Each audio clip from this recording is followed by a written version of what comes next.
జై హో పత్రిజీ. ఈ 12 పోగుల డిఎన్ఏ యాక్టివేషన్ అనేది అతి సహజంగా మనకు 12 నుండి 44 సంవత్సరాల మధ్యకాలంలో మన దేహంలో ఉన్న 12 పోగుల డిఎన్ఏ పూర్తి స్థాయిలో జాగృతి అవ్వవలసి ఉంది. మనం మానవ దేహం నుండి దైవదేహంగా మారుతాం, కానీ ఈ జేసీల్స్ మరి ఇంప్లాంట్స్ కారణంగా ఈ ప్రక్రియకు దూరం అవుతున్నాం. అంటే మనల్ని దైవదేహంగా మారనీయకుండా ఈ జేసీల్స్ అనేవి మనకు అడ్డుపడుతున్నాయి డిఎన్ఏ యాక్టివేషన్కి. ఇది మాత్రం అండర్లైన్ చేసుకోండి. డిఎన్ఏ యాక్టివేషన్కి అడ్డుపడే శక్తుల్లో మొదటిది కర్మ సిద్ధాంతం, రెండవది జేసీల్స్. ఈ జేసీల్స్ వల్ల మనకు ఈ శరీరంలో అడ్డుపడుతూ ఉంటాయన్నమాట.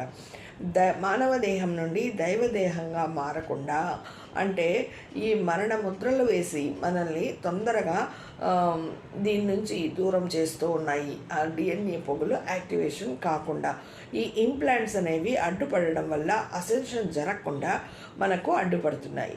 ఈ కారణంగా అనారోగ్యం, ముసలితనం, మరణం సంభవిస్తున్నాయి. అనునాకి టీం వాళ్ళు భూమి యొక్క శక్తి గ్రిడ్లను మార్చివేసి ఈ సీల్స్ పెట్టిన కారణంగా భూమికి అందవలసిన శక్తి పూర్తిగా అందటం లేదు. ఇదంతా మేడం ధ్యానంలో అక్కడ ఉన్నత లోకాలకు వెళ్ళి తెలుసుకున్న నాలెడ్జ్ని పుస్తక రూపంలో మనకు ముందుంచారు.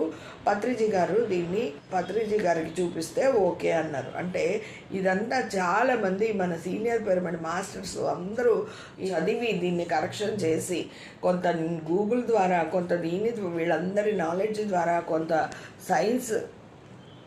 సైన్స్ ద్వారా అన్నీ తెలుసుకొని మేడము బుక్ని ప్రచురించారు.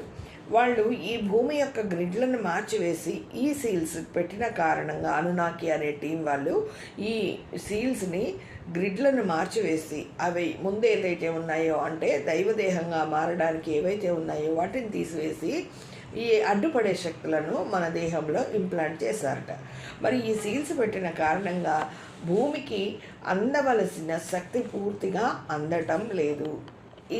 ఈ సీల్స్ పెట్టడం వల్ల భూమికి అందవలసిన శక్తి పూర్తిగా అందటం లేదు. శక్తిని పొందలేకపోవడం కారణంగా మానవ దేహం అమరదేహం అవ్వకుండా సీల్స్ ఇంప్లాంట్స్ ఎప్పటికప్పుడు అడ్డుపడుతూ ఉన్నాయి. భూమి యొక్క గ్రిడ్లని, జేసీల్స్ని, ఇంప్లాంట్స్ని సరిచేయగలిగితే మనం అతి త్వరగా అసెన్షన్ పొందుతాం. భూమి యొక్క గ్రిడ్లని, జేసీల్స్ని, ఇంప్లాంట్స్ని సరిచేయగలిగితే మనం అతి త్వరగా అసెన్షన్ పొందుతాం. జేసీల్స్ శరీరంలో తలపైన ఒకటి, గుండె